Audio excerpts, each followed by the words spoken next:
And for the last 45 years, that is before this government, efforts were made at different levels. But it was not done in a mission mode manner, which means whenever the funds were available, they would repair the schools. If funds were not available, nothing would be done.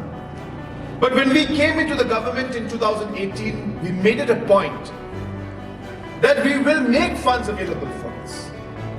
If we wait for money to come, and if we wait for the funds to be available to repair our schools and construct our schools, it will never happen.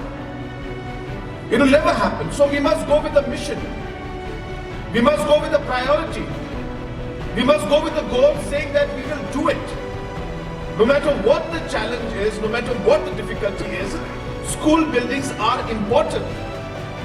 You can't expect children to study in schools if there is no proper infrastructure for them. And hence started our struggle to work towards ensuring that we're able to provide better infrastructure.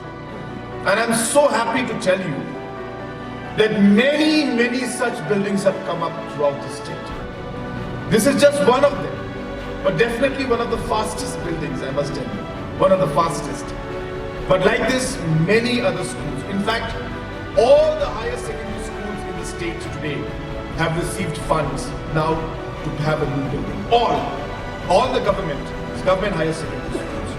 All the LP schools in the state, either they have got a new building or funds have been given to repair them. That means over close to 3,000 new buildings or repairs and renovations have been done for all government LP schools.